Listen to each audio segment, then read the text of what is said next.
সম্মানিত ভিউয়ার্স, আসসালামু আলাইকুম রহমতুল্লাহ। আশা করছি সকলে ভালো আছেন। আমিও আলহামদুলিল্লাহ আল্লাহর রহমতে অনেক ভালো আছি। তো গত 2 দিন ধরে বৃষ্টি হচ্ছে, আর এই বৃষ্টির সময় আমরা কোন ধরনের ভুলগুলো করে থাকি সেই সব বিষয় সম্পর্কে আলোচনা করব। আর অনেকের বাগানে পচন লেগে গিয়েছে, অনেকাংশে পচে গিয়েছে গাছ। সেই পচা রোধ করবেন কিভাবে, বা নেক্সট টাইম যেন পচা না আসে তার জন্য পরিপূর্ণ একটা সলিউশন আমি পেয়েছি, যেটা আপনাদের মধ্যে শেয়ার করব। তো প্রথমেই বলতে যাচ্ছি যে বৃষ্টির মধ্যে আমরা যে ধরনের ভুলগুলো করে থাকি, ধরেন গত 2 দিন ধরে বৃষ্টি হচ্ছে, এর আগে 33 দিন মতো মানে তীব্র তাপমাত্রা ছিল, রোদের তীব্রতা ছিল, যাতে আপনারা সবাই টের পেয়েছেন যারা ড্রাগন চাষি আছেন। তো এই তীব্র তাপমাত্রার পর যখন বৃষ্টি হয়েছে, এই সময় দেখবেন অনেকে সার প্রয়োগ করে। এই বিষয়টা আমি আগেও বলেছি, কিন্তু বারবার অনেকেই সম্পূর্ণ ভিডিও দেখেন না, তারপরেও প্রশ্ন করেন, এই জন্য এই বিষয়টা নিয়ে আবারও কথা বলা। অনেকে দেখবেন সার প্রয়োগ করে। আপনারা অন্তত 1 সপ্তাহের মধ্যে সার প্রয়োগ করা থেকে বিরত থাকবেন। আপনাদের সন্দেহর বা কনফিউশনের জায়গাটা হচ্ছে, আমি বুঝি বা আমার যেটা মনে হয়, ধরেন আমি একটা কথা বললাম, আপনি আরেকজনের কাছে শুনলেন, সে আরেকটা কথা বললো, তখন আপনারা কনফিউজড হয়ে যান আসলে কোনটা গ্রহণযোগ্য। তো আমি যেটা বলি সেটা আমি জেনে বা বুঝে বলার চেষ্টা করি। যদি আপনাদের মনে হয় কথাটা শোনা জরুরি বা মেনে চলা জরুরি, তাহলে চলবেন, আপনার জন্য ভালো হবে। আর যদি মেনে চলার পর কোনো খারাপ কিছু হয়, তাহলে সেটা কিন্তু আপনারা আমাকে দায়ভার দিতে পারবেন বা আমাকে ফোন করে বলতে পারবেন যে আপনার কথা শোনার পরে এই কাজটা কেন হলো। এর জবাবদিহিতার জায়গা কিন্তু একটা আছে। তো সেই জন্য আপনার যেটা ভালো মনে হয় আপনি সেটা করবেন, আর যেটা আমি বুঝি বা আমি জানি সেটা আমি বলার চেষ্টা করি, সবসময় আপনাদেরকে জানানোর চেষ্টা করি। বৃষ্টির সময় সার প্রয়োগ থেকে বিরত থাকবেন। আর এই সময় যদি হরমোন প্রয়োগ করেন, হরমোন প্রয়োগ করা যাবে, কিন্তু যেহেতু থেমে থেমে বৃষ্টি হচ্ছে, বৃষ্টির কোনো সময় সীমা নেই, এখনও আকাশ মেঘাচ্ছন্ন দেখা যাচ্ছে, বৃষ্টি হওয়ার সম্ভাবনা রয়েছে। তো আপনি যদি হরমোন প্রয়োগ করেন, দেখা গেল হরমোন প্রয়োগ করার পর 1-2 ঘন্টা পরে বৃষ্টি হয়ে গেল, তাহলে কিন্তু সব ধুয়ে চলে যাবে। সেক্ষেত্রে কিন্তু আপনার জন্য একটা ক্ষতির সম্মুখীন আপনি হবেন। আর বৃষ্টি হওয়ার পর এমনিতেই স্বাভাবিকভাবে ফুল একটু এসেই থাকে, বা বৃষ্টি হওয়ার পর ফুল কিন্তু সম্পূর্ণভাবে বাগানে চলে আসে। সেই জন্য বৃষ্টির পর হরমোন প্রয়োগ করার কোনো প্রয়োজন নেই। আর বৃষ্টি হওয়ার 1 সপ্তাহ পর থেকে যদি আবার বৃষ্টি হয়, সেক্ষেত্রে আপনি সেই বৃষ্টির পরে সার প্রয়োগ করতে পারেন। তবে বৃষ্টির পানিতে যখন আপনি সার প্রয়োগ করবেন, আপনি খেয়াল রাখবেন আপনার বাগানে যেন নাইট্রোজেনের পরিমাণটা একটু কম থাকে। নাইট্রোজেন বলতে আমরা ইউরিয়া সারটা বুঝিয়ে থাকি, সেটা পরিমাণ যেন একটু কম থাকে। আরেকটা বিষয় হচ্ছে, যাদের বাগানে পচন লেগেছে, এখন দেখবেন যাদের বাগানে পচন লেগেছে, বৃষ্টির পানি পাওয়ার পর পচা অংশটা কিন্তু আস্তে আস্তে বেড়ে যাচ্ছে। সেক্ষেত্রে আপনারা যে অংশটা আপনার বাগানে পচন লেগেছে, এখানে আমার বাগানে যেহেতু কোনো পচা নাই, আমি সেজন্য দেখাতে পাচ্ছি না। ধরেন দেখেন ঝড়ের মধ্যে সব ডোকা কিন্তু ভেঙে গিয়েছে, দেখতে পাচ্ছেন অনেক ডোকা ভেঙেছে, অনেক। এটা আসলে বলে বোঝানোর মতো সম্ভব না। আমি আপনাদেরকে বলেছিলাম যে সময় মতো বেঁধে রাখবেন, আমি বোঝানোর জন্য আপনাদেরকে দেখাচ্ছি। ধরেন এখান থেকে এই এতটুকু অংশ পচে গিয়েছে। এখন যদি বৃষ্টির পানি হয়, দেখবেন এই পচা অংশটা, আমি একটু কেটে দেখাচ্ছি তাহলে আপনাদের বুঝতে সুবিধা হবে। ধরেন এই যে,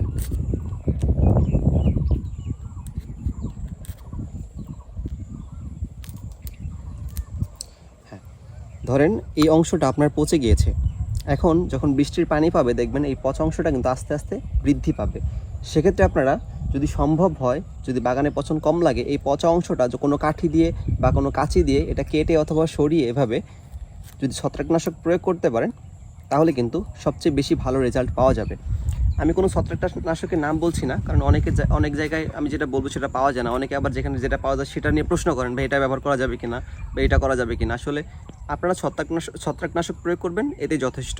আপনি যে কোম্পানিটা প্রয়োগ করেন না কেন, এতে কোনো সমস্যা নেই। যদি এভাবে শরীর ছত্রাকনাশকটা প্রয়োগ করতে পারেন, তাহলে এইখানে আর কোনো পচন মানে বেশি করে আর ধরবে না। আর আসলে আমার একটা বোঝার ভুল ছিল, আমাকে অনেকে বলেছিল একটা জিনিসের কথা, যেটা আমি ভিডিওতে গত পর্বে বলেছিলাম, কেওলিন ক্লে বা চীনামাটি। আসলে এটা ব্যবহার করাটা অনেক কার্যকরী একটা বিষয়, বা এটার অনেক কার্যকারিতা রয়েছে, কিন্তু আমি আসলে বিষয়টাকে তখন এতটা প্রাধান্য দেইনি। কিন্তু আপনারা চাইলে নিঃসন্দেহে কেওলিন ক্লেটা স্প্রে করতে পারেন। কারণ হচ্ছে এখন 1 সপ্তাহ মতো, আবহাওয়া অফিস বলছে 1 সপ্তাহ মতো বৃষ্টি হতে পারে, তারপর থেকে আবারও কিন্তু তীব্র তাপদাহ শুরু হয়ে যাবে। তো যখন বৃষ্টিটা শেষ হবে, আপনারা মোটামুটি সবাই আবহাওয়ার খবর রাখেন, তো সবাই অবগত আছেন, যখন বৃষ্টিটা শেষ হবে বা আর বৃষ্টি হওয়ার সম্ভাবনা থাকবে না, তখন কিন্তু আপনারা কেওলিন ক্লেটা বাগানে স্প্রে করতে পারেন। আর যদি কেওলিন ক্লে প্রয়োজন হয়, আমি কিন্তু বিক্রি করি না। আমার একটা পরিচিত বড় ভাই আছে, বড় ভাই বলতে কি সামিনুর রশিদ ভাই, যার বাগানের কাজ আমি করেছিলাম, বিভিন্ন ভ্যারাইটি তার কাছে আছে। জিনিসটা সে সংগ্রহ করেছে এবং সে বিক্রিও করে থাকে। আপনারা যদি চান আমার মাধ্যমে আপনাদেরকে কথা বলে দিতে পারি বা নাম্বারটা দিতে পারি, আপনারা চাইলে যোগাযোগ করে আপনাদের পছন্দ মতো বা প্রয়োজন মতো আপনারা সংগ্রহ করতে পারেন। তবে দাম কিন্তু খুব বেশি না, 45 কেজির একটা বাস্তা মেবি 1200 থেকে 1500 টাকার মধ্যেই হতে পারে, তাহলে দাম খুব বেশি না। কিন্তু আমরা যে ছত্রাকনাশকগুলো প্রয়োগ করি ওদের কারণে এটা কিন্তু অনেক ব্যয়বহুল একটা বিষয়। 3 দিন বা 5 দিন পর পর কিন্তু প্রয়োগ করি। কিন্তু যদি আপনি কেওলিন ক্লেটা একবার বাগানে প্রয়োগ করেন, তারপর যদি কোনো বৃষ্টি না হয়, তাহলে কিন্তু আর কোনো ধরনের কোনো ছত্রাকনাশক বা কোনো কিছু বাগানে স্প্রে করার কোনো দরকার নেই। তো যাদের নতুন বাগান তাদের জন্য ছোট্ট একটা কাজ আমি দেখিয়ে দিচ্ছি। ধরুন আমি যে বাগানে অবস্থান করছি এটা আমাদের প্রায় 7-8 মাস বয়স বাগানের হবে। এখন এই বাগানে কিন্তু ফুল আসার জন্য মোটামুটি একটা উপযুক্ত সময় তৈরি হয়েছে। ছোট্ট কিছু কাজ আছে বাগানের মধ্যে যেগুলো করলে ফুলটা আরও দ্রুত আসার সম্ভাবনা রয়েছে। আমি আপনাদেরকে দেখাচ্ছি, আপনারা সকলেই মনোযোগ সহকারে দেখার চেষ্টা করেন। এই যে দেখেন, এই যে ডোকাটা দেখতে পাচ্ছেন, এই ডোকাটা আমার এতটুকু হলে যথেষ্ট ছিল, এই বাড়তি অংশ আমার কোনো প্রয়োজন নেই। এই যে দেখেন, আসলে ডোকাটা ভেঙে যাওয়ার কারণে মানে বোঝা যাচ্ছে না, ডোকাটা কিন্তু বেশ বড়। এখন যদি আমি এটা যদি এভাবে রেখে দিই, এটা আস্তে আস্তে বড় হবে, এটা কিন্তু কোনো ফুল দিবে না। এটা হচ্ছে পুরাতন বাগানে যে পুনিং করার যে বিষয়টা থাকে সেটা হচ্ছে সেই বিষয়টা। কিন্তু যেহেতু আমার একটা নতুন বাগান, আমার এই সময়ে এখন পুনিং করাটা জরুরি, অন্তত এই বাগানে। এখন আমি যদি ডোকাটা এখান থেকে কেটে দিলে এটার বৃদ্ধিটা কিন্তু থেমে গেল। দেখতে পাচ্ছেন এই যে এগুলো কিন্তু আমি আরও আগে কেটেছি, দেখতে পাচ্ছেন এই যে এই যে দেখতে পাচ্ছেন এইটা, বৃদ্ধিটা কিন্তু থেমে গেল। তাহলে হবে কি, এখানে ফুল আসতে সাহায্য করবে, খুব দ্রুত ফুল আসবে। দেখতে পাচ্ছেন এই যে ডোকাটা এটা বৃদ্ধি থেমে গিয়েছে, এটা আমি রাখবো না। আমি আপনাদেরকে সবাইকে বলেছি, আপনারা যখন বাগানে আসবেন হাতে করে একটা শিখাচার বা কাটার অথবা কিছু রশি নিয়ে আসবেন, তাহলে দেখবেন সেগুলো আপনার বাগানে কাজে লেগে যাচ্ছে। দেখতে পাচ্ছেন আমি এটা নিয়ে এসেছি বিধায় আমি আপনাদেরকে দেখাতে পাচ্ছি। এই যে দেখেন, এটা কিন্তু অনেক বড় হয়ে গেছে, আমার এতটুকু দরকার নেই। আমি চাইলে এখান থেকেও কাটতে পারি, চাইলে এখান থেকে কাটতে পারি। আমি এখান থেকে কেটে দিব, কারণ এই জায়গাটুকুতে ফল হওয়ার সম্ভাবনা নেই। দেখতে পাচ্ছেন এই যে কেটে দিলাম। এটা দেখেন, এটাকে আমি এখান থেকে কেটে দিব। এবার দেখেন, এই ডোকাটা কিন্তু খুব একটু বেশি বড় না, তারপরেও দেখেন এই যে অংশটা দেখতে পাচ্ছেন, এটা কিন্তু আমার কোনো কাজে আসবে না।